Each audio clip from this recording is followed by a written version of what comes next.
como una pared bastante rudimentaria. Amplío un poco la secuencia de esa pared, todo un infiltrado polimorfo nuclear. No queda entonces otra cosa que pensar con la famosa listita, ¿sí? ¿Qué podrá ser esto? Infiltrado inflamatorio en toda la pared, comprometiendo la grasa periapendicular, porque en realidad esto es una proyección del colon. Lo que no tenemos para decir a ciencia cierta que es colon y que podría ser apéndice es que no tiene una pared muscular muy desarrollada prácticamente. Así que el diagnóstico nuestro será de apendicitis aguda. Podría lucirse viendo esta imagen y decir, como hay compromiso de la grasa periapendicular, tenemos que tiene periapendicitis o hasta podría tener peritonitis. Y si ustedes miran a la altura de estos vasos, hay un puntilladito de células inflamatorias que empiezan como a marginarse. Ahí pueden aplicar el concepto de marginación y todos los pasos que acontecen en un proceso inflamatorio agudo. Entonces, el diagnóstico es apendicitis aguda, podrían además hacer hincapié en este sector que la grasa periapendicular está comprometida, podría ser periapendicitis también. ¿Ok? Cuadro más frecuente, causa más frecuente de abdomen agudo, explicar un poquito los procesos, acá se les va a preguntar exudados, trasudados, tipos de exudado, esto va a generar un exudado purulento por lo menos o fibrinoso también, porque acá hay material que va precipitando mezclado con estos polimorfonucleares que son la fibrina. Bueno, siguiente. No tenemos para decir qué es con exactitud, pero sí podemos ver que hay mucho linfocito, que hay una estructura tendiente a conformar como un nódulo. Acá va un poco lo mismo, hay tejido conectivo, hay células de aspecto epitelioide, hay un sector que no tiene núcleos y hay células gigantes que se están acomodando y organizando. Algunas tienen todavía aspecto multinucleado, tipo cuerpo extraño, pero otras ya se establecieron como las con núcleo en herradura, tipo Langhans. Diagnóstico de esto, adenitis tuberculosa. Si ustedes no están seguros del tejido, pero sí saben qué enfermedad es, ustedes pueden decir que lo que están viendo es un granuloma de tipo tuberculoso por la necrosis central, que es el área que es anucleada. Entonces ahí se les va a preguntar, un poco hablar de la tuberculosis, qué otras enfermedades conocen que forman granulomas, por qué esto no sería un granuloma sarcoidótico, porque es caseificante. La sarcoidosis no tiene necrosis gaseosa ni necrosis. Son granulomas epitelioides múltiples. ¿Está bien? ¿Qué otras enfermedades generan granulomas? Las micosis, pero por lo general agregan infiltrados polimorfonucleares también. Entonces, ¿y cómo es el orden de un granuloma? Y bueno, acá tenemos necrosis gaseosa, células epitelioides que se agrupan conformando células gigantes, linfocitos y fibroblastos, acá está un poquito entremezclado, en orden. Diagnóstico adenitis tuberculosa porque es la inflamación granulomatosa tuberculosa aplicada a un ganglio linfático. Es muy común que se vea sobre todo en ¿qué? En la primoinfección, también en enfermedad secundaria. Ahí se les va a escarbar un poco sobre qué diferencia hay entre primoinfección, el foco de Gone, el chancro de inoculación, todo eso, digamos. Se les puede preguntar cómo clasifican a la tuberculosis clínicamente, la cavitada, la miliar, ¿se entiende? Entonces, acá es decir, bueno, listo, estoy re segura, esto es la adenitis tuberculosa, listo. Ahora, toda la guitarra la adornan ustedes con lo que saben. Y si la adornan bien, tema terminado, la parte práctica del examen. Entonces está la suspicacia de ustedes en primero, saber la lista. Segundo, de la lista les toca uno. Hay un rato para mirar, el profesor les va mostrando las imágenes, se las pasamos 2 o 3 veces. Si ustedes quieren ver algo, se olvidan de lo demás y se concentran en lo que están viendo, ¿ok? Y después aplican lo que estudiaron, ni más ni menos. La clave es esa. Diagnóstico entonces, adenitis tuberculosa. Gaby, una pregunta con esto. Sí. No, yo no leí la lista completa, por lo que no sé si hay algo más que tenga granulomas. Pero si a mí el profe me llega a preguntar ahí, ¿cómo sabes que es adenitis? ¿Qué le decís?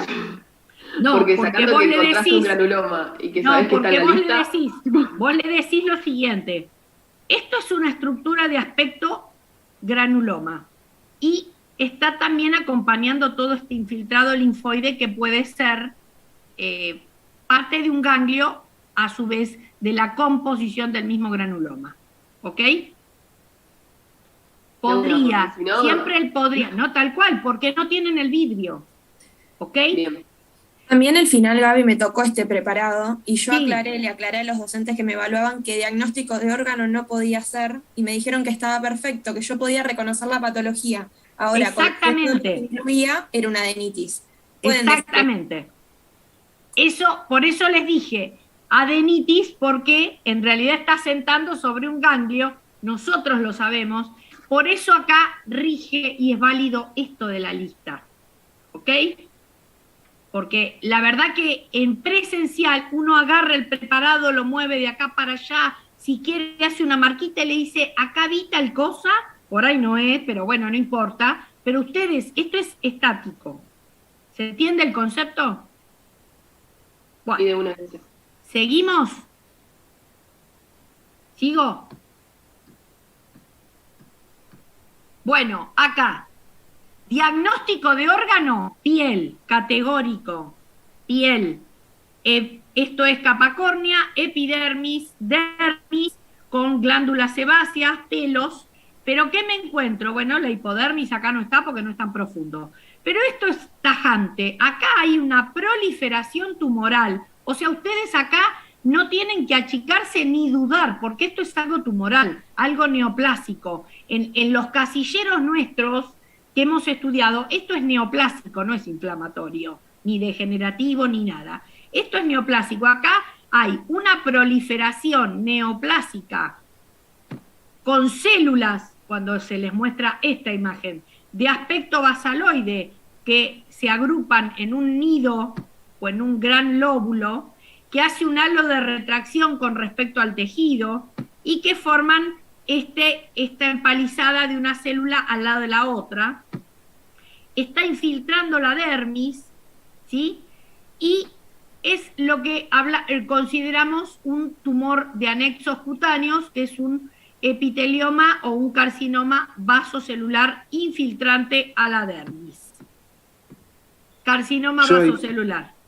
Perdón, Sí. Gaby, no sé si hay alguna chica de las que rindió conmigo. Yo eso se los pregunté en el parcial, qué es lo característico del carcinoma vasocelular, y acá se ve el patrón de clivaje, justo que es lo que describió Gaby también, la retracción que separa la masa tumoral del el tejido no neoplásico, digamos, y el patrón en empalizada con las células organizadas en la periferia y más desorganizadas a nivel más central, y bueno, y toda la vasofilia típica de la proliferación neoplásica. No sé si hay alguna de las que rindió conmigo, pero bueno, ese es el patrón de clivaje que les decía. A mí me habías dicho, Joaco, y yo no lo sabía bien. Ah, genial. Bueno, ahí está. Y a mí también me lo tomaste, Joaco, y yo tampoco lo sabía. Ah, bueno. Bueno, se lo tomó porque es importante y porque eso lo preguntamos y porque ustedes lo pueden decir, porque aparte es visible. Acá sí podemos hacer diagnóstico de órgano y diagnóstico de patología, ¿ok? Entonces ahí, ¿qué van a ampliar? Es un tumor de anexos cutáneos que, a pesar que infiltra, no produce metástasis, ¿sí? Es realmente agresivo localmente. Por ejemplo, tomando una lesión como esta en el ángulo interno del ojo, podríamos llegar a tener algo que realmente infiltra hasta puede llegar al hueso. No da metástasis, tiene que ver mucho también con el tema de la exposición solar, Y lo característico es esto. Y ahí se les puede preguntar otras lesiones. Entonces, diagnóstico carcinoma vasocelular. ¿Qué otras lesiones? Sí, se pueden preguntar otras lesiones como el carcinoma epidermoide, está bien, que también se ve en piel, o bien se les puede preguntar el melanoma. ¿Alguna duda hasta acá? ¿Sigo? Bueno, acá tenemos un poco de desorden glandular. No tengo mucho más para decir, pero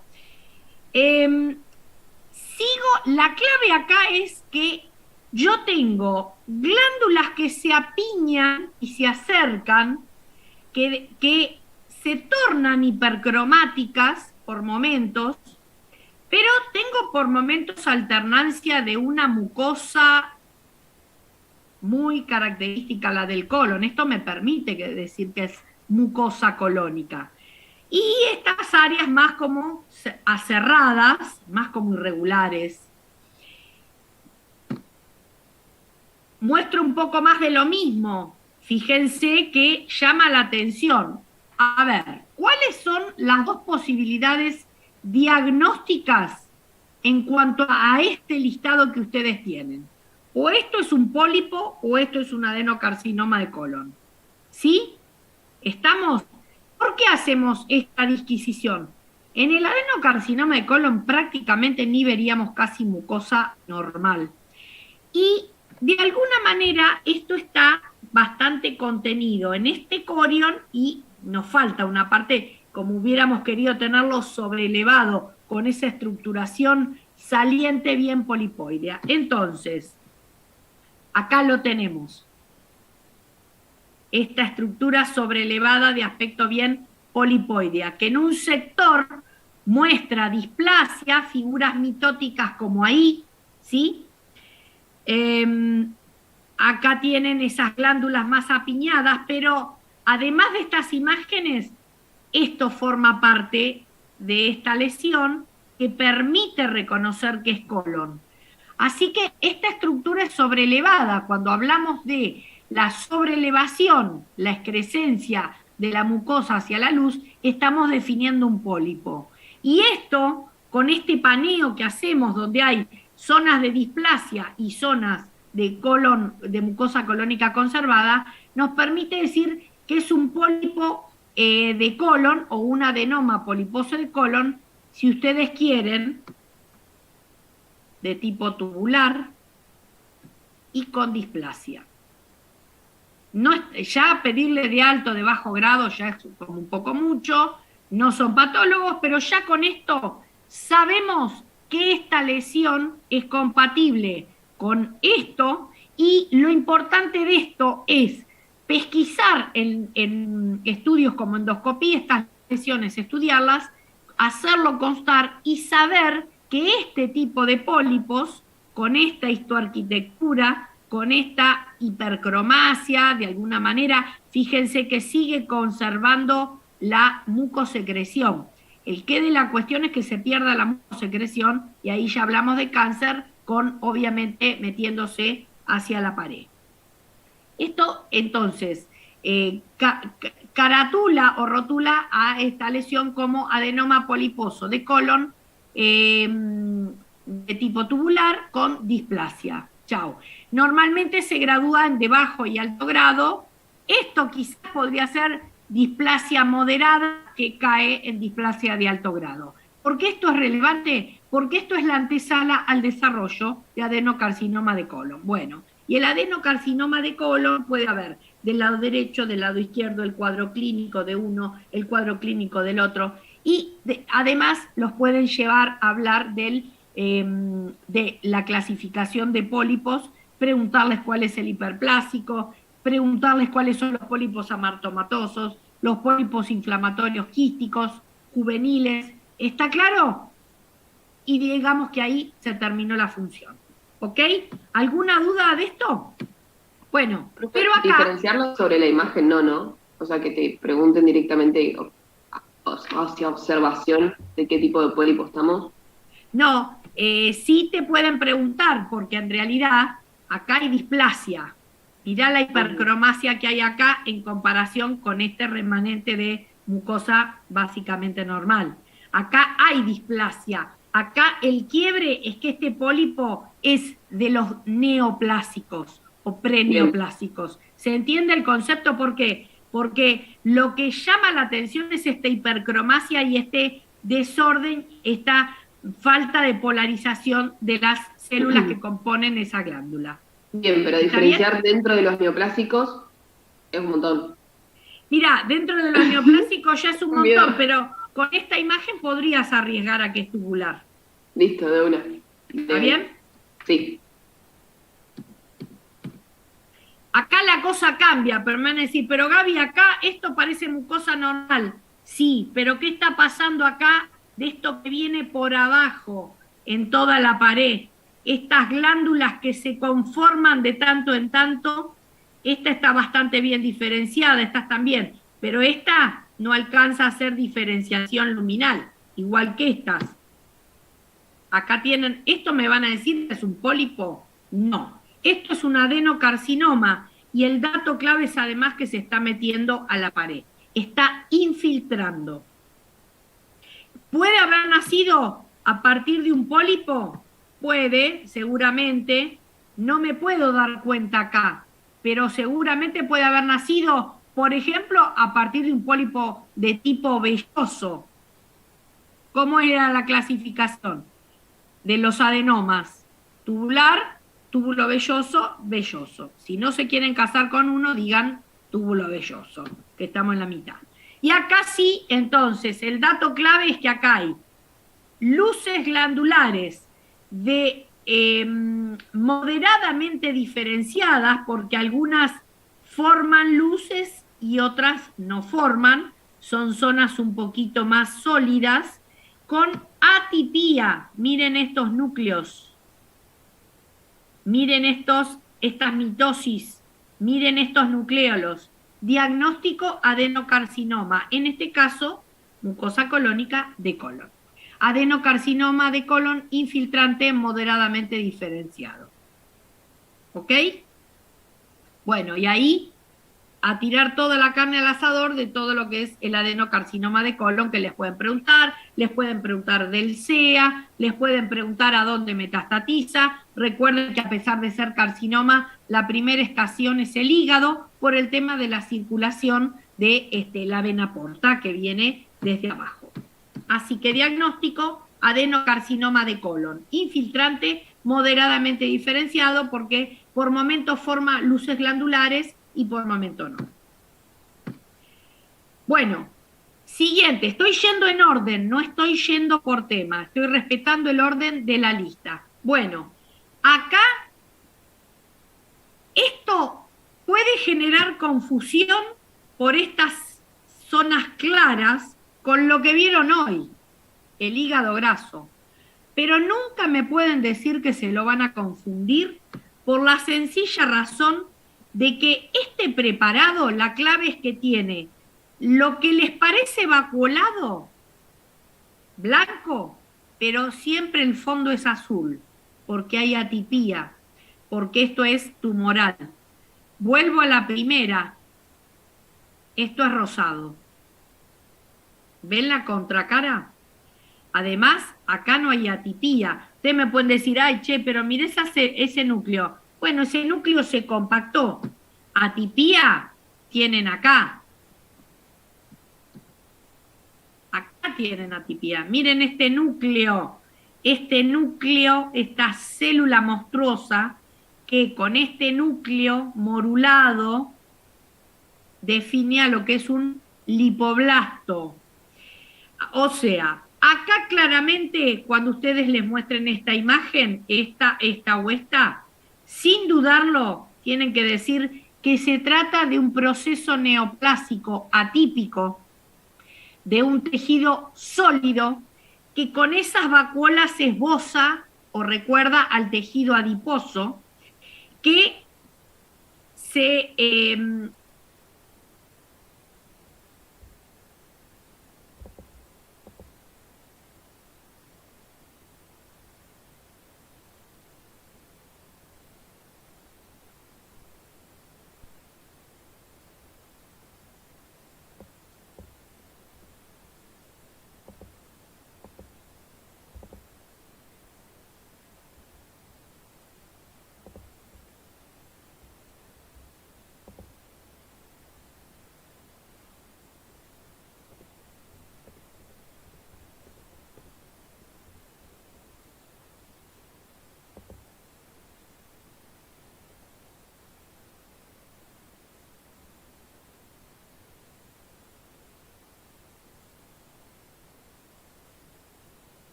¿Se ve ahí?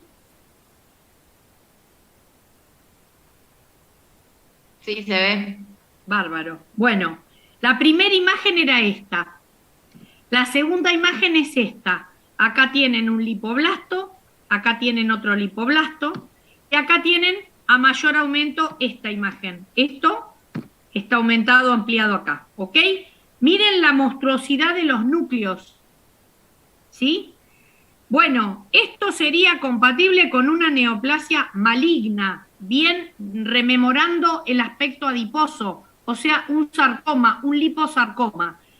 Uno de ellos es el anaplásico, pleomórfico, ¿está bien?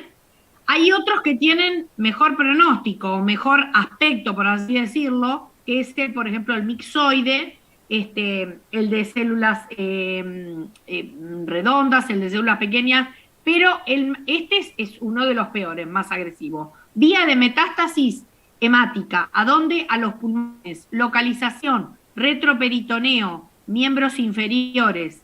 En sexo, bueno, se ven más por ahí casos en mujeres, pero también dependiendo la localización. Se les puede preguntar de otros sarcomas que conozcan, y se les puede preguntar, ¿un lipoma, que es la contrapartida benigna, genera un liposarcoma? No, sabemos que no. Sabemos que los sarcomas nacen de novo, ¿ok? Era lo mismo que nos pasaba un poco con el tema de los leiomiomas. Los leiomiomas no dan leiomiosarcomas, son leiomiomas toda la vida, ¿ok? No es como pasa con el tejido epitelial, que yo tengo un adenoma y puedo tener un adenocarcinoma. ¿Se entiende el concepto? Así que proliferación neoplásica atípica, muy, muy basófila, que llama la atención, lo que esboza o remeda el tejido adiposo. En este caso vemos unas células que tienen ese aspecto morulado con este núcleo irregular. Acá también podrían ser compatibles con lipoblastos, que son la célula clave y diagnóstica para decir que esto es un liposarcoma. Siguiente. Bueno, esto es un dolor de huevos, por no decir un dolor de otra cosa. Huevos para los varones, ovarios para las mujeres. La verdad que esto es una porquería, sea en presencial o en virtual, porque es un garrón. A mí esto me tocó en presencial y la verdad que no veía nada, pero no veía nada porque estaba sobre la cicatriz. Este es el famoso infarto cicatrizal de miocardio, que no entiendo por qué no lo sacan, porque esto es horrible, es difícil de poder evidenciar. Yo prácticamente esto tengo que estar ese día con el pie izquierdo para poner en el final estas fotos porque son nefastas. No son muy piolas, por así decirlo. Les va a costar. Acá yo lo único que les podría describir es un área de tejido con pocos núcleos, vasos sanguíneos. Esto es como que forma toda una pared. Acá hay tejido conectivo, no veo tejido cardíaco, no lo veo, el único remanente con el que me podría quedar es con esto, muy poco, y el diagnóstico es el infarto cicatrizal de miocardio. Esto a mí, o sea, seguimos con los mismos preparados de allá por el 900, porque cuando yo rendí examen, este preparado no se ve nada en vivo y en directo, porque en realidad hay muy poquito tejido viable cardíaco, porque básicamente por eso la palabra lo dice, y apréndanse los nombres, es cicatrizal. Básicamente ustedes acá lo que ven es una gran cicatriz de ese tejido. Traten de aprendérselo con suerte porque esto es muy difícil de ver, de poder decir es tal cosa, porque acá veo, acá mucho no se ve, acá el que está diciendo que ve está mintiendo, porque no se ve nada. Entonces se ve mucho en una pared, lo que parece una pared, con vasos, una zona con pocos núcleos y tejido realmente fibrocolágeno, de aspecto cicatrizal. Es todo lo que podrían decir. Creo que había una Infartos- imagen también con un tricrómico de Mason, ¿no? Para Claro, resaltar pero no la se pone fibrosis. en el final, Joaquín. Claro, sí, porque lo ven y al toque Es un dicen. garrón porque lo que yo les estoy mostrando acá es lo extractado que pongo en el examen final. Se ponen estas 2 o 3 imágenes. Entonces, ¿para qué les voy a poner lo que no da, que encima les toca esto y van a estar esperando el tricrómico y no está? ¿Ok? Al final es concreto. La clave de esto, amíguense con la imagen, lamentablemente. La clave de esto es que tienen que saber, como el Padre Nuestro, el tema del infarto agudo. Porque yo docente les pongo esto y les digo, bueno, si hay un infarto cicatrizal, ¿qué pasó? Y bueno, el inicio o el culmen de esta situación es el infarto agudo. El infarto agudo es el área de necrosis por isquemia, infarto blanco, zaraza, no se ve inmediatamente, se ve al momento, el diagnóstico se hace por cuadro clínico, todo con el dolor precordial, pim, pam, pum, electrocardiograma y enzimas. Complicaciones tales o cuales. ¿Estamos? ¿Se entiende? Tienen ustedes que tener la suspicacia de acomodar un poco la situación acorde, porque de esto habla muy poco. Este infarto cicatrizal es producto de que el infarto aconteció, se curó, se cicatrizó, se suplantó por una cicatriz, y entonces, ¿cuál es la complicación si el paciente sobrevive? La arritmia. La arritmia. Porque todo el tejido cardíaco siempre va a estar sujeto al impulso nervioso, pero cuando se tope con esta área cicatrizal, el impulso va a ir, se va a topar antes con la cicatriz, el otro impulso está volviendo, después vuelve y lo que hay es un desorden en el ritmo. En los pacientes que sobreviven, la principal complicación es la arritmia. ¿Se entendió el concepto? Después tienen insuficiencia cardíaca y qué sé yo cuántas cosas más. ¿Quedó claro? Sí, ¿Dudas? o sea, con la imagen directamente es como reconocerlo porque la reconoces y mal ahí si te preguntan algo sobre el tejido, digamos. Sí, esto hay que encomendarse a Dios y a todos los santos. Ok. El que no cree ese día, que se haga católico o que crea. ¿Estamos? Porque la verdad que es la única manera. Hay un poco de explicación escueta, pero la verdad, ¿qué me pueden decir de esto? Me pueden decir, y será un tejido de granulación, y parece también, pero forma parte de la cicatriz. La cicatriz está en el tejido de reparación, que al inicio es vascular y después es bien colágena. Chau. Para eso hay que saber cicatrización y reparación. Pero se les va a preguntar sobre el infarto agudo. Siguiente. Bueno, acá tenemos otro tema. Acá tenemos un vaso de gran calibre, miren qué pared, la luz por donde pasa la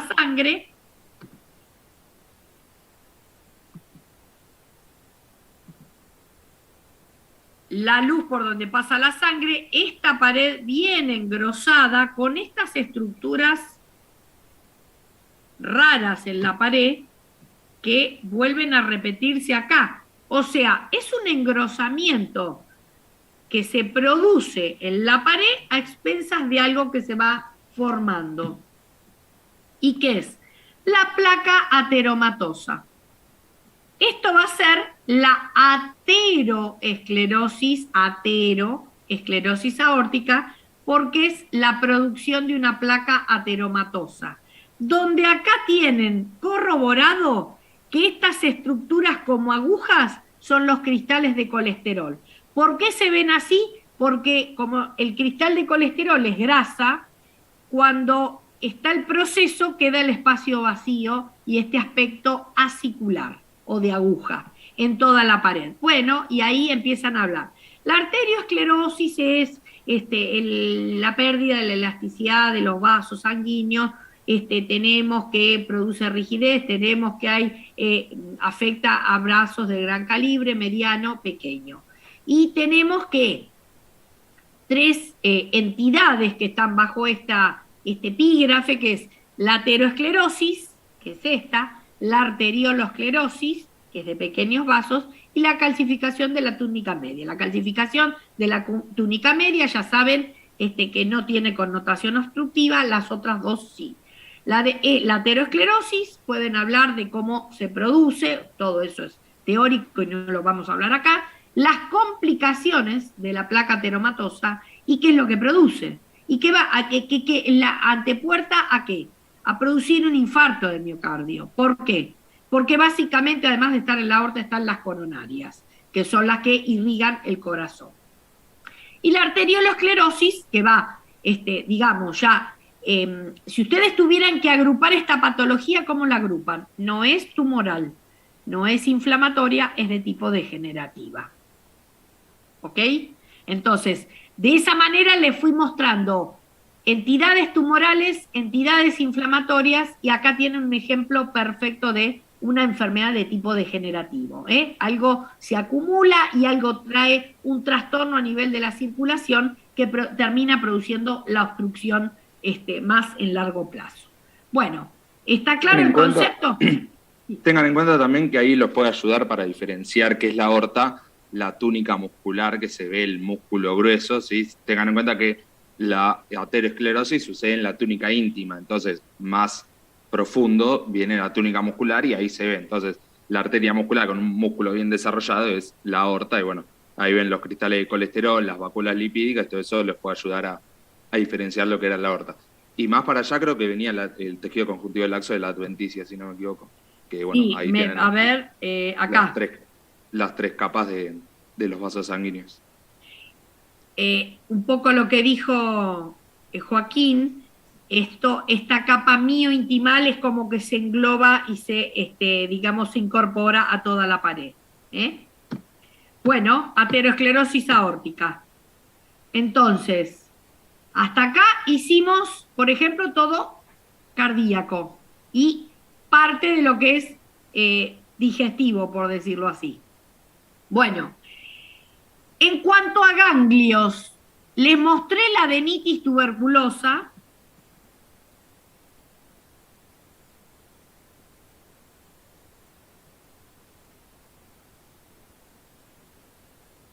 Acá tienen. Pero ahora les voy a mostrar un ganglio, otro ganglio, otro ganglio. Linfoma no Hodgkin, pero no, ahora viene la explicación. Un ganglio, otro ganglio, otro ganglio. No hay que quemar mucho la neurona al Pepe. O sea, si hablamos de compromiso ganglionar de las enfermedades, la adenitis tuberculosa, según nuestra lista, va a ser el proceso inflamatorio por excelencia. Ahí lo tienen, el tercero, adenitis tuberculosa. Si hablamos de enfermedades linfoproliferativas, vamos a mostrar imágenes fraccionadas de ganglios, que en realidad la clave es la siguiente. Todos linfocitos, pero cierta tendencia a la nodulación o a conformar nódulos. Acá lo tienen. Con esta foto, que es la tercera, fíjense que pueden empezar a ver, ahí se los agrandé, ¿lo ven? ¿Lo ven más grande? Sí, Gaby. Miren los núcleos, miren los núcleos, miren los núcleos bien atípicos unos con otros, de distintos tamaños y distintas formas, algunos con figuras mitóticas, ahí donde está el cursor. ¿Será un linfoma? Sí. Ahora, mi lista dice linfoma no Hodgkin, linfoma Hodgkin. ¿Qué tendré que hacer yo? Linfoma no Hodgkin. ¿Por qué se les ocurre? Cuando vemos linfomas, que enseñamos uno y otro, ¿cuál es la gran clasificación de los linfomas?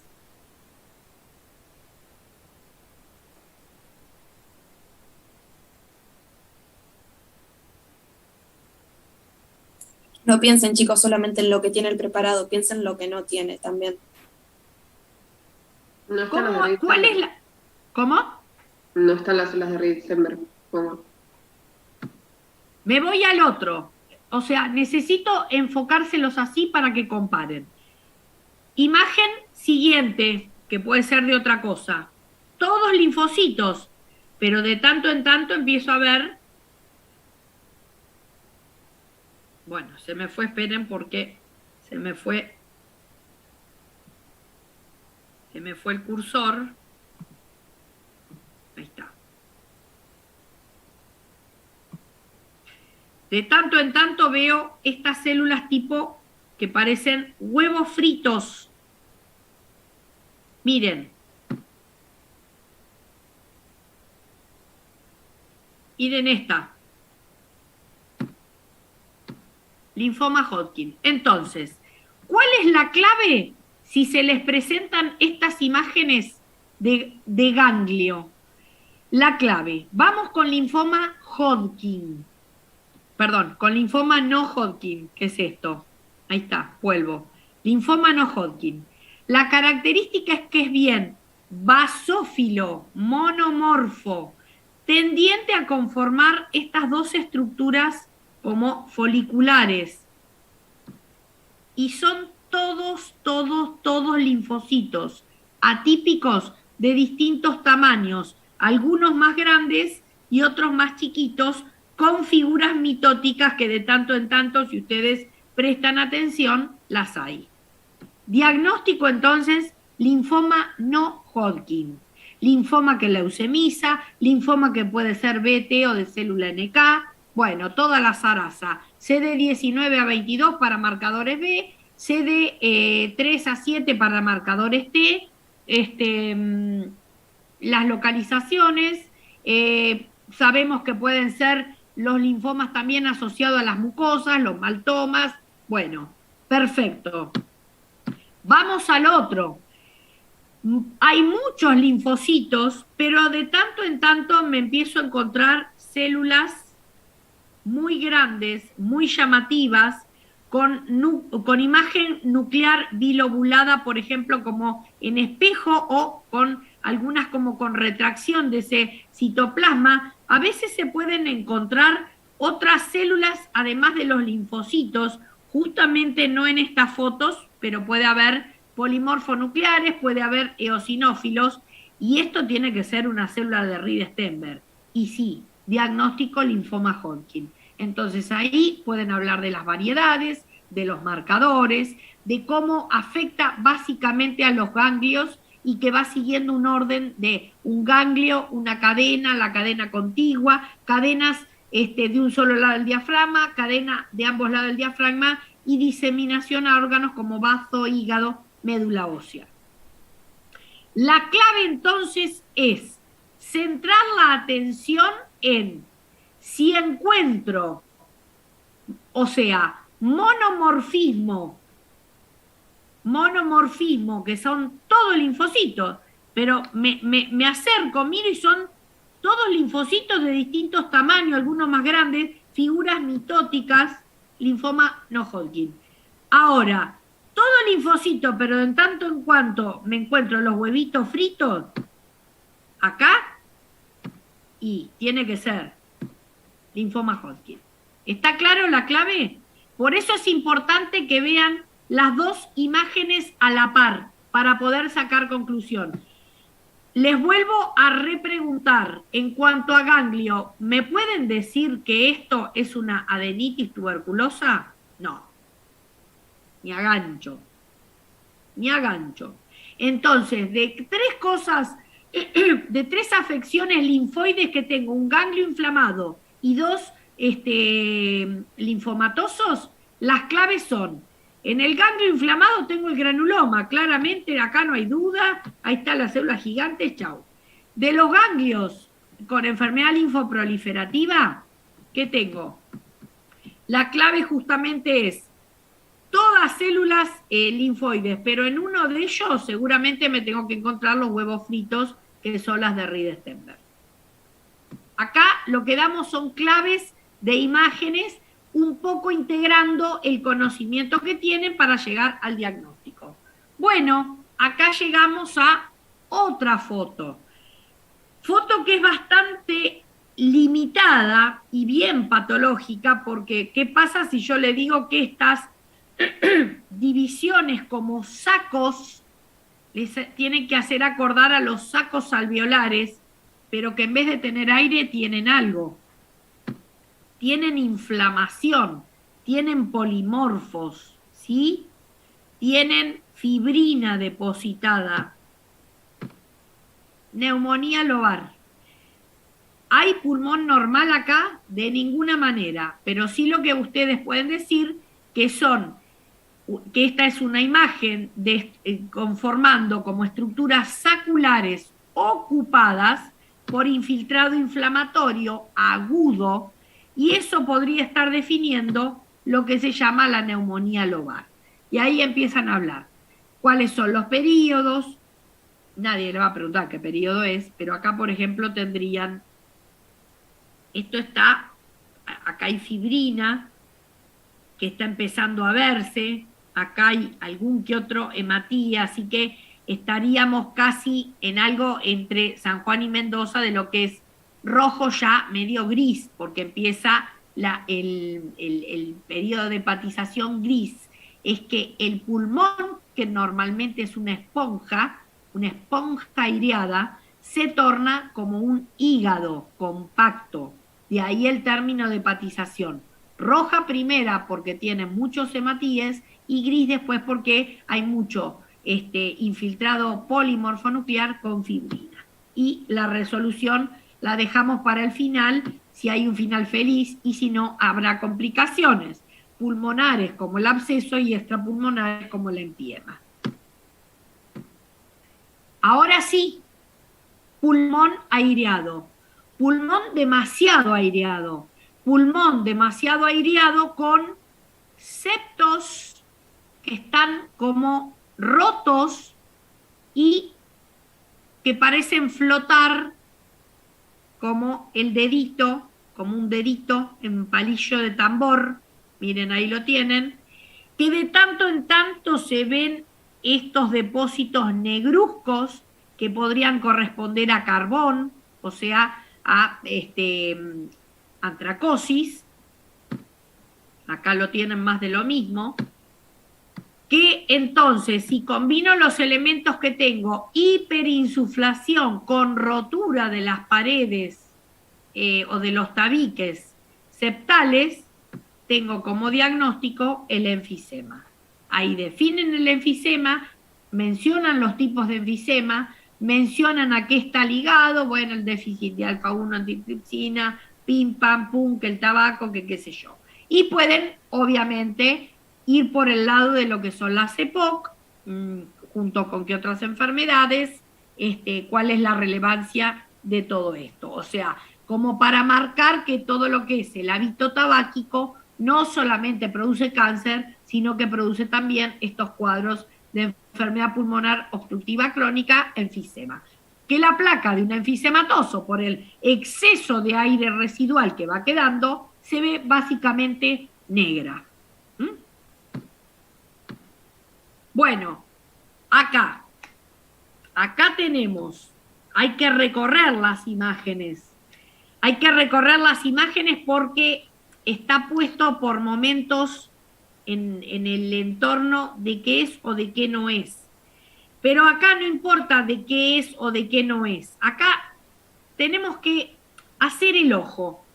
Hacer el ojo que, a ver, ¿esto será inflamatorio o tumoral? Entonces se centran en mirar imágenes.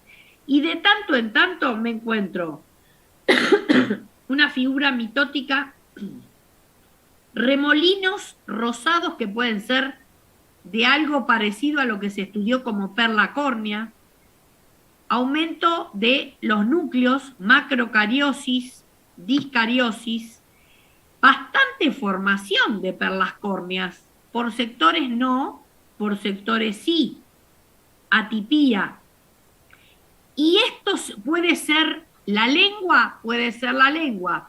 ¿Puede ser parte de la vía respiratoria con células caliciformes? Puede ser. No importa lo que sea. Acá la clave es que ustedes miran esta imagen. Esto también puede ser la piel. En esta imagen puede ser la piel. Un carcinoma epidermoide infiltrando la piel.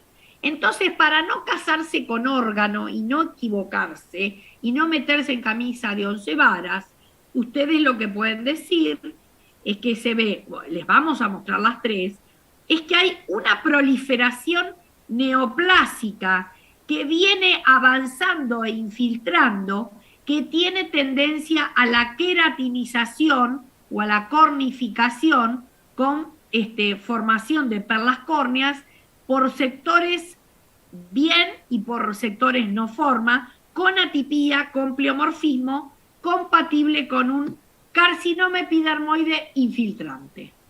Y ahí se les pregunta, ¿y dónde puede haber? Y puede haber en la piel, puede haber en la lengua, puede haber en la boca, puede haber en el esófago, en el tercio superior y medio, recuerden, puede haber en el cuello uterino, puede haber en el pulmón. ¿Y cómo puede haber en el pulmón? Si en el pulmón hay epitelio pseudoestratificado cilíndrico ciliado, previo a una metaplasia debido al humo del tabaco. Y ahí es como que van relacionando varias cosas. Vía de metástasis preferentemente linfática.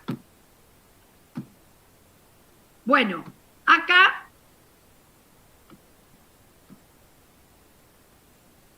se les muestra esto, se les muestra esto y se les muestra esto.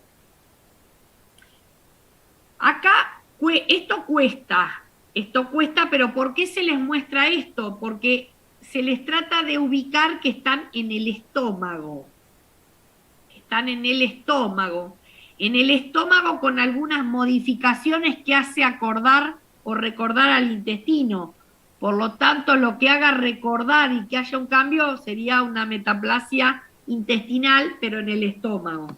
Ahora, del estómago yo les muestro esto, por eso que les digo que acá hay que poner un poco la viveza criolla, más que la sapiencia. Si ustedes detectan que está preparado, lo tratan de vender y arrancan y dicen todo lo que saben.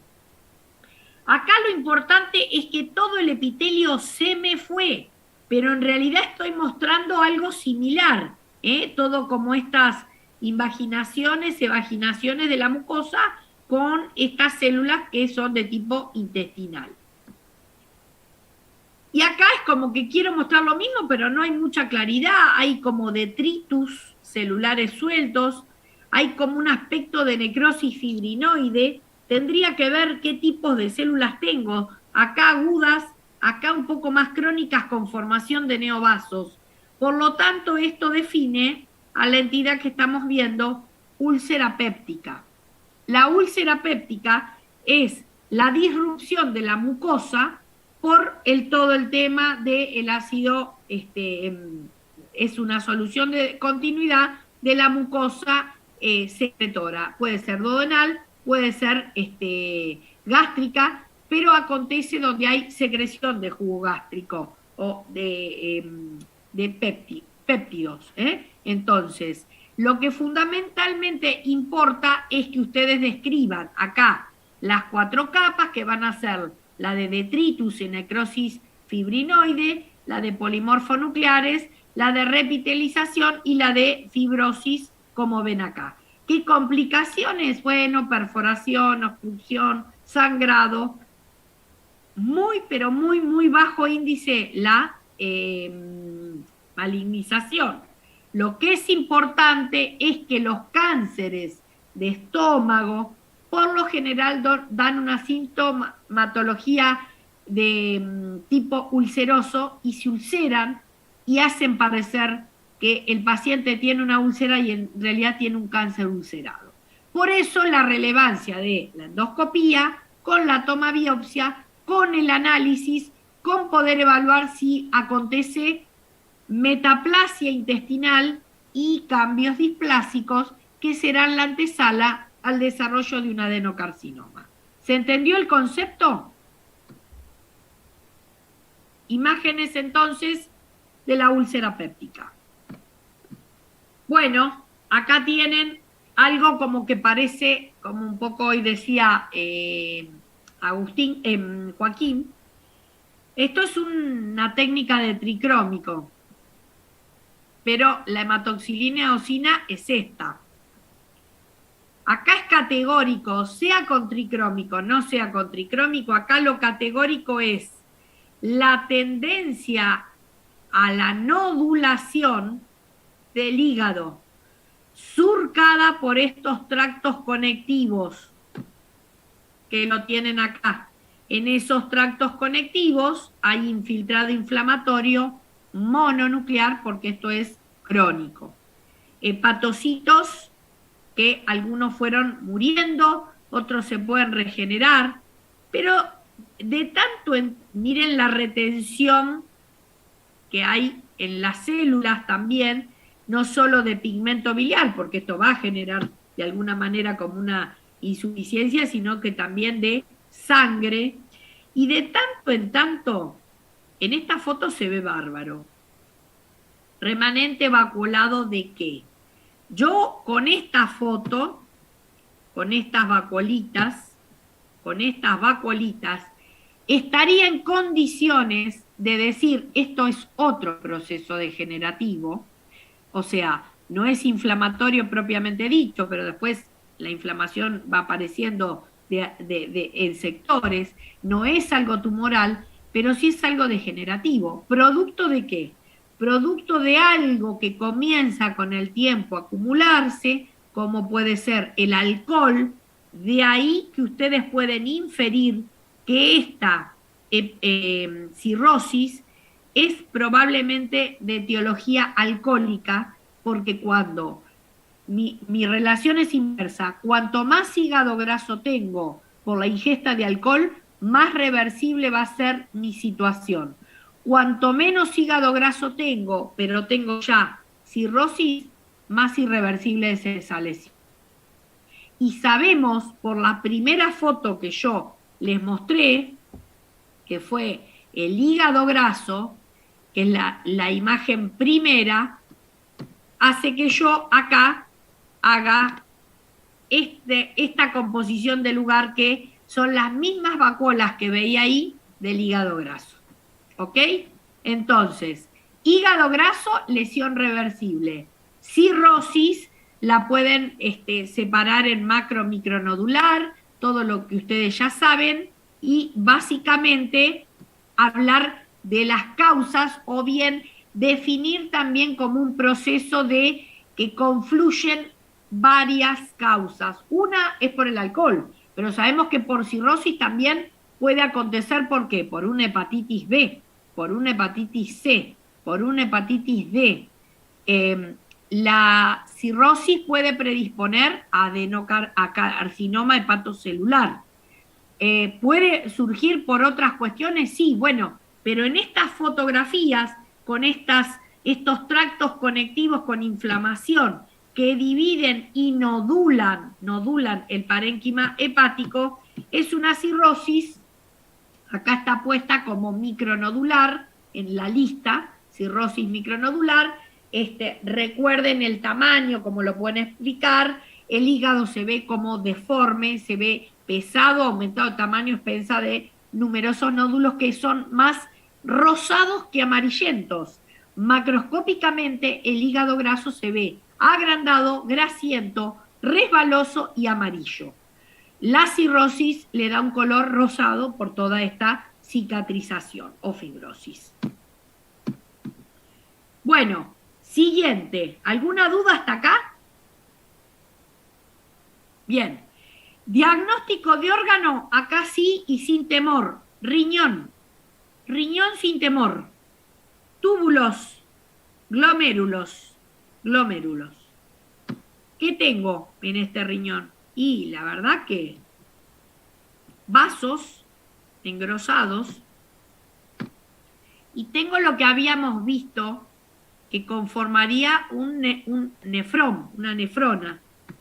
Tengo todos los elementos del riñón comprometidos. ¿Cuál es la enfermedad por excelencia que genera esto? La diabetes, sin duda. Por eso hablamos, que yo les había enseñado, de nefropatía diabética. La nefropatía diabética entonces va a permitir visualizar glomérulos con signos de esclerosis marcada que conforman hasta nódulos. Eso hace que focalmente el glomérulo se esclerosa de modo nodular. Ahí van a tener de toda la, digamos, la posibilidad de encontrar estos hallazgos, la glomerulosclerosis de Kilmeisten-Wilson, que es bien nodular la localización, engrosamiento de la capa de Bowman. Puede haber infecciones a nivel del túbulo intersticio, muy característico, la pielonefritis en los pacientes, pero también algo que es llamativo en la diabetes es que la glomerulosclerosis hialina, por la, justamente, recuerden la arteriolosclerosis. Así que acá va a haber glomerulosclerosis y acá va a haber arteriolosclerosis hialina, muy característica en los diabéticos. Pero acá sí, les repito, sin temor pueden decir que esto que están viendo es riñón. Riñón que tiene una distorsión y material que se va depositando en cápsula de Bowman, en el propio ovillo capilar glomerular, en los vasos. Por lo tanto, como hay compromiso de todos los elementos y de tanto en tanto puede haber compromiso inflamatorio de la vía, pielonefritis, nefropatía diabética. Y ahí seguramente les pueden preguntar si esto cursa con síndrome nefrítico, si cursa con síndrome nefrótico, qué otras glomerulopatías conocen, cómo las clasifican, cómo se estudia una biopsia renal. Recuerden lo que dijimos, sacar cilindros que por lo menos incluyan 7 glomérulos para evaluar. Esos cilindros de tejido se van a someter a fijación con formol para seguir los métodos tradicionales de observancia, como es la hematoxilina eosina, las técnicas histoquímicas, o sea, de coloración especial, no de inmunohistoquímica, como son el PAS, para ver membranas engrosadas, como es el tricrómico, como vieron recién, para ver el intersticio fibroso, como puede ser la metenamina de plata, las técnicas de plata, y si una parte de la biopsia se queda, digamos, en fresco, preservada en frío, para hacer inmunofluorescencia. Las técnicas de inmunofluorescencia en todo lo que es las glomerulopatías cobra relevancia para dar diagnóstico de certeza. Si no dan diagnóstico de compatibilidad, una glomerulonefritis por tal cosa o por tal otra. ¿Se comprendió el concepto?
Bueno, acá poseída hablando y me dejó en bolas esto.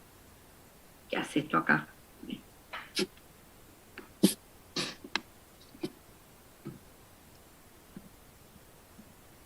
Ahí está. Nefropatía diabética. Ahí se ve, terminamos ahí. ¿Sí? Sí, profesor. Bueno, siguiente. Diagnóstico de órgano, imposible. Imposible. Imposible. Así que acá el que me dice, ¿esto es un carcinoma renal? Chau. Lo aplazo porque ¿dónde están acá las cosas para decir que esto es renal? Ojo con eso, porque eso a veces algunos se enojan, pero en la lista dice carcinoma renal. Carcinoma renal de células claras. Ahí lo tienen, el 18. Acá lo que tienen que decir es por lo que ven. Realmente es una proliferación de células claras dispuestas como en nidos, en patrón alveolar, en sábanas, con mucha irrigación, con áreas necróticas que han quedado células ahí atrapaditas y hemorragia de tanto en tanto y atipía. Compatible o vinculable a un carcinoma de células claras. Bueno, que en realidad con estos signos de hemorragia, necrosis, estatipía, podría ser compatible con un carcinoma de origen renal, que es muy característico, que se da en pacientes por encima de los 60 años, con el hábito de fumar, lo pueden separar, la clínica, la tríada clínica de diagnóstica, que hay otros tumores en los niños, que es por ejemplo, el nefroblastoma, bueno, que el cuadro clínico de presentación es al revés que en el del alumno. Este tumor es un gran simulador, se lo ubica dentro de los que pueden generar síndromes paraneoplásicos, pueden mencionar cuáles, bueno, en fin. Entonces, diagnóstico, a ver, que se me fue esto. Diagnóstico, entonces, carcinoma de células claras, de probable origen renal. ¿Entienden? Como ustedes me dicen, carcinoma renal, ¿dónde están ahí las estructuras para decir que es riñón? No se ven. Es todo tumor esto, ¿eh? Tumor de células claras. A la cabeza, cuando uno le dicen tumor de células claras, tienen que pensar en un carcinoma renal.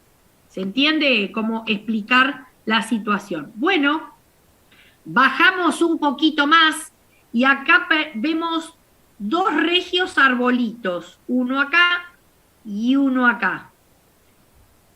Acá un poco no tan en arbolito, sino en forma más plana, y acá para ver de cerca. Bueno, ¿qué tengo acá?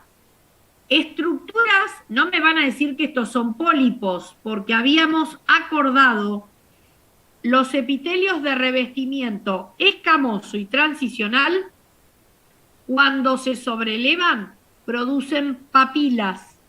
Los epitelios glandulares, cuando se sobrelevan, producen pólipos. Atención con esto de equivocarse, pues si no ya empezamos con el pie izquierdo. Así que esto lo tienen que, digamos, ustedes van a decir, esto es una lesión, son dos lesiones tumorales que yo estoy viendo con estructuración papilar, que podrían estar asentando en la vejiga por esta capa muscular que se ve. Entonces, acá hay uno, un crecimiento, y acá hay otro. Y la verdad que de tanto en tanto hay como un desorden de la polarización de las células, lo mismo en esta situación, pero de conformación más plana, y hay atipía, porque veo mitosis, miren, ahí tienen la flecha, tienen estas células de aspecto elongado, que son bien el epitelio transicional, y ven hipercromasia. Así que esto podría corresponder a un carcinoma transicional de vejiga. El dato clave es informar si está infiltrando la pared muscular, que sería más allá del propio corion. Se pueden presentar de manera plana o de manera papilar, ambos de manera in situ o invasora. Se caracterizan por ser multicéntricos, multifocales y altamente recidivantes, con la característica que los que son grado 1 de bajo grado, cuando vuelve a recidivar puede hacerlo a grado 2 o grado 3, que son de alto grado. Por eso es importante el estudio de la citoscopía, metiéndose y viendo y muestreando de varios sectores. También pacientes fumadores, pacientes que pueden debutar con,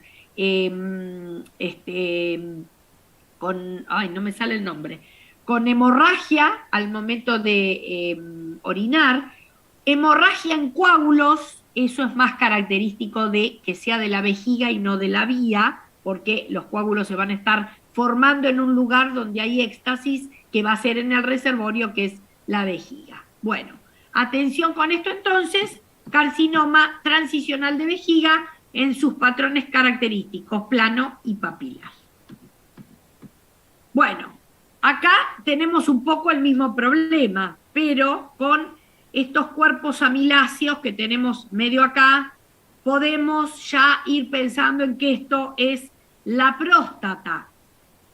La próstata que va a hacer que tengamos estas estructuras tendientes a la nodulación, que crece la parte glandular y hace que crezca también la parte estromal.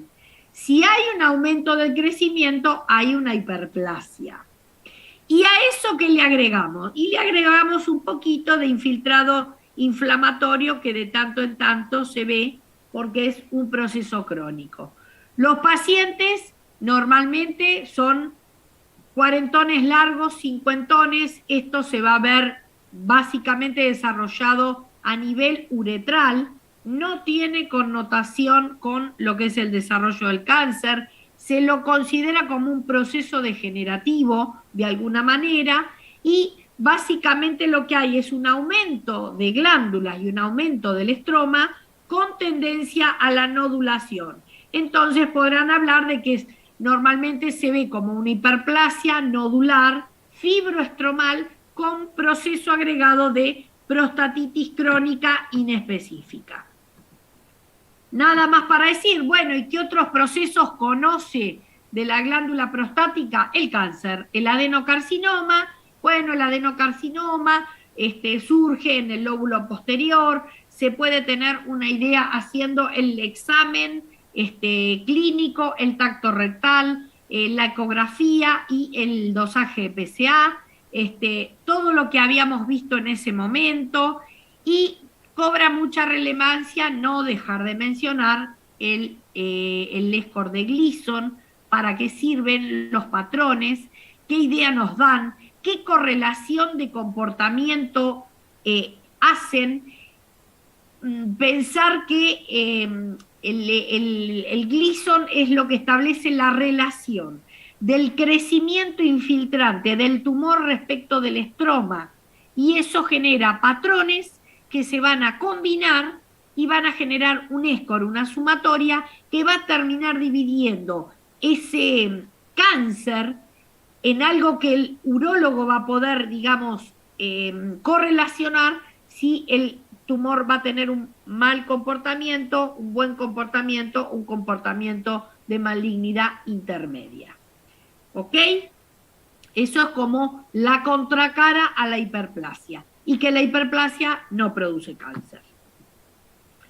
Bueno, acá también uno lo empieza a mirar y se queda medio atónito con esto, porque dice, ¿qué cosa esto? A ver, la verdad, esto parece malo, la verdad que parece algo malo, que está en sectores, en estructuras que parecen túbulos, pero a su vez desperdigonado por toda la parte de afuera del túbulo. Y acá me pasa lo mismo, acá hace como un tubulito, acá quiere hacer, pero acá hay una playa de células que me empiezo a mirar el tamaño de los núcleos y me autoconvenzo de que esto es maligno. Así que pensemos y avivemos con mi lista qué podrá ser esto. Bueno, estoy justo todo en la parte de masculino, así que me faltaría hacer calzar algo importante, como es un tumor que está constituido por células poliédricas redondeadas con atipía, pero que se agrupan en estos nidos divididos por tractos conectivos que tienen este infiltrado inflamatorio linfocitario acompañante y que hacen al diagnóstico de seminoma.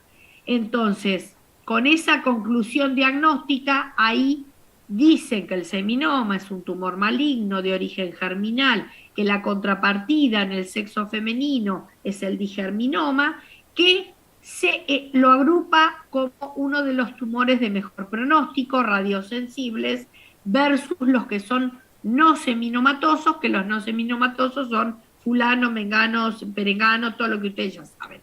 La vía de metástasis es por vía linfática a ganglios profundos, porque sabemos del origen del testículo, que es intraabdominal y después desciende, pero su origen embriológico es intraabdominal. ¿Dónde más puedo tener seminoma? A todo lo que es la línea media, a nivel del cerebro, a nivel del, a veces también por la zona de cierre, igual que puedo tener también un teratoma. ¿Por qué? Porque puede haber por esos restos embriológicos y hay que pensarlos en los hombres, sobre todo en hombres jóvenes, cuando también a nivel del mediastino podemos tener linfomas y hay cosas que por ahí no cierran y hay metástasis por todos lados y un linfoma no nos va a dar metástasis por todos lados. Lo importante es que ensancha o agranda el mediastino o territorios ganglionares, pero no de una manera tan desordenada. Bueno, el seminoma, el teratoma son tumores germinales que lo pueden hacer, que tienen que ver con la línea media. Entonces, atención con eso, porque a veces eso se pregunta y ustedes dicen, y no sé, si en el testículo, bueno, pero en otros lugares hay que pensarlo y a veces es motivo de falla diagnóstica. Seminoma, entonces, tumor que se va, digamos, disponiendo en túbulos, en alvéolos y característico estos tractos conectivos con infiltrado inflamatorio que básicamente lo transformaría en el que ustedes conocen o el que más han leído, el seminoma clásico. ¿Esto a qué puede hacer acordar?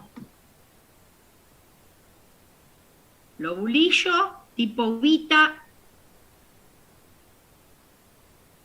conductos dilatados,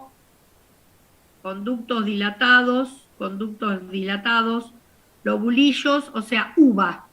Uva con sus cabitos, pama. Hay poquito tejido estromal, pero esto es una microfotografía que si ustedes tienen que realmente pensar en esto, son estructuras. Acá tienen, perdón, el lobulillo, esto sí los ayuda. Y acá tienen un gran conducto dilatado con un material proteináceo con histiocitos. Acá tienen más conductos dilatados conformando quistes. ¿Qué será esto entonces, el diagnóstico? Enfermedad fibroquística de la mama, y ahí arrancan. Es una enfermedad benigna que puede tener distintos patrones, adenosis esclerosante, formación de quistes más grandes, quistes más chicos. Puede haber proliferación en la mama, proliferaciones benignas, pero a su vez proliferaciones con atipía, tanto de los lobulillos como de los conductos. Y eso sí, esa acepción es la antesala al desarrollo de carcinoma, que lo vamos a dividir, carcinoma lobulillar, carcinoma ductal, in situ invasor y después todo lo que ya saben. Pero básicamente, esta imagen que es de un estroma fibroso denso, con de tanto en tanto un poquito de tejido graso, acá no hay tanto, porque esto acontece en las mujeres jóvenes, la enfermedad fibroquística fundamentalmente. Entonces va a tener poca grasa esa mama. La grasa es un signo de envejecimiento que aparece más que todo en las mujeres más grandes. Dilataciones quísticas, van a decir, ¿y esto cómo lo describo? ¿Típico o atípico? Esto es típico. Si acá no hay desorden, habrá una o dos capitas, pero no hay, fíjense el orden que produce esto, no hay mitosis. Acá tienen un lobulillo organizado, contenido, sin desorden, su capita y de tanto en tanto su capita por afuera. Si sabíamos que si teníamos las células mioepiteliales no hay cáncer, desaparecen, hay cáncer. Homologable a las células basales del cáncer de próstata. Están las células basales, no hay cáncer, desaparecen, hay cáncer. Entonces, enfermedad fibroquística de la mama, mujeres jóvenes que la mama se torna turgente, dolorosa, o sea, con mastodinia, consultan por la mastodinia, previo a los ciclos menstruales, sobre todo, y esto es netamente benigno. Bueno, y acá tenemos un montón de glándulas que realmente me hacen acordar, me pueden hacer acordar básicamente al endometrio, sin dar mucha más vuelta. Puedo verlas desperdigonadas por todo el estroma, con distintos tamaños, distintas formas, pero lo que sí puedo con esta imagen decir es que hay un aumento. Así que esto es una hiperplasia de endometrio. Ahora, vamos a entrar en disquisición, si tiene atipía, no tiene atipía, y bueno, se podría interpretar quizás como atípico, pero acá hay una poliestratificación, pero las células parecen todas medio parecidas. Yo no le veo más que desorden, pero no le veo hipercromasia para decir que es con atipía. Tampoco es que haya hiperplasia endometrio, tampoco es que haya tanta hiperplasia que no deja estroma interpuesto, que me haga sospechar que hay mucha densidad celular. Bueno, si nos remitimos un poco a lo básico, acá hay aumento de glándulas. Ese aumento de glándulas deja estroma interpuesto, así que podría hacerla como que es una hiperplasia simple de endometrio. Signos francos de atipía a nivel glandular no veo, así que por lo menos, cuanto menos me quedo con que es una hiperplasia endometrio. Y después sí pueden hablar que la hiperplasia endometrio con atipía es la antesala al adenocarcinoma, mujeres, la división que tiene el adenocarcinoma de endometrio, mujeres posmenopáusicas, bueno, todo lo que ya sabemos. Diagnóstico, hiperplasia de endometrio. Vamos a uno fácil. Bueno, a ver, ¿esto con qué se lo podrán confundir? Y con nada, porque la verdad que esto está cortado transversalmente, es como un ovillo cortado transversalmente. Esto está cortado longitudinalmente, otro transversal. Bueno, esto va para todos lados, bastante como desordenado. En realidad lo que yo estoy viendo acá es como que esta estructura está desarrollándose en esta pared que deja este plano de separación. Fuso celular, proliferación neoplásica, fuso celular, tengo que pensar tres cosas. O es fibrosa, o es muscular, o es nerviosa. ¿Ok? ¿Cuál era la clave de lo que fuera nervioso? Los núcleos son como viboritas.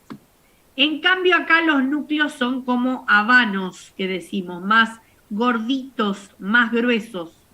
Y el dato clave de esta lesión en particular es esta zona de separación de esta pared, que no es una cápsula, sino que es un plano de clivaje, como hoy tenían en el vaso celular. Bueno, pero esto es benigno, todo. Traten de buscarle malignidad por donde quieran.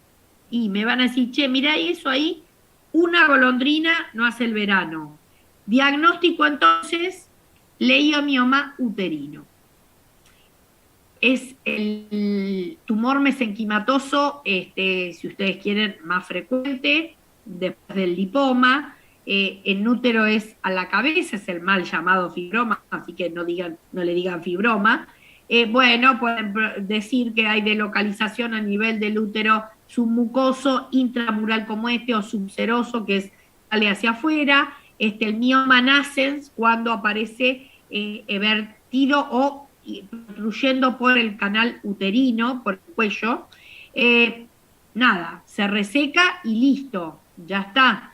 Pues, la connotación es que producen cuadros de anemia cuando producen mucho sangrado y ya, digamos, se tornan en una instancia quirúrgica que a la paciente le da mucha mejor calidad de vida. Bueno, nada más para agregar. Entonces, dentro de esta materia, como sería el tema neoplasias mesenquimatosas, la representativa benigna van a tener el leiomioma, la representativa maligna van a tener el liposarcoma. Entonces, esas dos, mírenlas juntas como para decir, esta es la benigna de músculo, esta es la maligna de grasa. Punto. Y chau. Bueno, y nos vamos ya finalizando bastante bien, les voy a decir, tiempo récord con todo lo que hablamos. Tenemos esta imagen que, a ver, no me ubico mucho. ¿Qué será esto que tengo acá? ¿Qué será esto que tengo acá atrapado, que me queda? Bueno, recalculando, porque esto realmente no lo tengo tan normal. Entonces tengo que aplicar la viveza de todo lo que transcurrió, mi lista. ¿Qué podrá ser? A ver, ¿esto con qué se lo podrían confundir?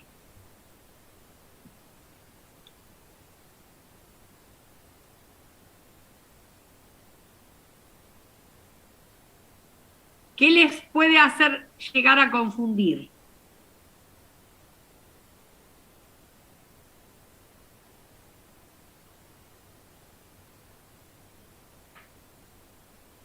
¿Algo? ¿Algo como qué? La verdad que no tengo otros parámetros. Acá hay que destacar cosas importantes. Acá hay estructuras redondeadas, como los folículos, que tienen algo, pero quedaron como atrapados. Acá quedaron atrapados. Acá hay linfocitos, no cabe duda, conformando nódulos linfoides. Acá hay células con citoplasma claro, tipo Hartle. ¿En dónde habré escuchado eso? Porque acá tienen que aplicar la memoria y lo que estudiaron. Bueno, ¿qué es lo que por nato conocimiento tiene folículos y este material acá adentro que podría ser coloide? La tiroides. La de Hashimoto tenía las células de Hartle. Muy bien, la de Hashimoto. ¿Y qué pasaba en el Hashimoto? A ver, ¿cursaba con hiper o con hipo? Y no, empezaba con hiper. Con hipotiroidismo.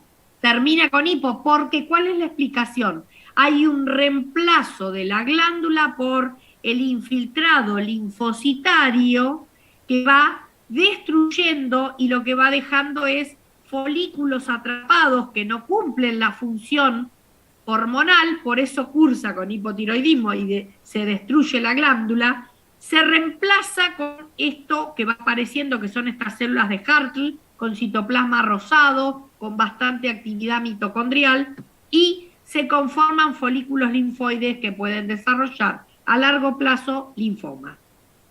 Diagnóstico entonces, tiroiditis linfocitaria de Hashimoto, que es autoinmune, que es una enfermedad autoinmunitaria órgano específica, porque solo se va a dar en la tiroides, pero que copia el mecanismo de desarrollo de lesión, como sería el de la respuesta de hipersensibilidad tipo 2, citotóxica, pero no ampliada, sino órgano específica. Porque lo que hay es destrucción célula a célula por toda esta, digamos, este lanzamiento de autoanticuerpos que generan la destrucción de la tiroides. Tiroiditis de Hashimoto, entonces, es una tiroiditis linfocitaria, ¿ok? Y último, si miran la foto de donde busquen Paget óseo, la imagen es esta de mosaico. Esto es el mosaico. Esto que parece un piso, enfermedad de Paget ósea. Y ahí, finalizado. Esto, el dato clave es la estructura esta en mosaico. Y está igual que en cualquier libro. Acá nadie le va a decir, a ver, mostrame esto. No, esto es un osteocito que quedó atrapado ahí. Bueno, tienen que hablar ustedes, que estuvieron todos medio flojarnis en el último parcial con la enfermedad de Paget. Tienen que saber que es enfermedad de Paget ósea, aclárenlo, porque hay enfermedad de Paget mamaria y extramamaria. ¿En qué radica? ¿En qué hueso se da? Recuerden que la pregunta capciosa es si el cráneo es una forma mono o poliostótica. Es poliostótica porque el cráneo es un conjunto de huesos. Así que todo lo que ya saben, a largo plazo, desarrollo de osteosarcoma, en pacientes añosos, digamos, alteración de sus procesos cardiogénicos si tuvieran insuficiencia cardíaca, por los llantos arteriovenosos intraóseos que se producen, porque esta enfermedad de alguna manera tiene una fase osteoclástica, osteoblástica y osteosclerosa, para poder hacerle esa modulación bastante patológica al hueso, que no es un hueso formado ni bien resistente. Hasta acá entonces sería el popurrí. Preguntas.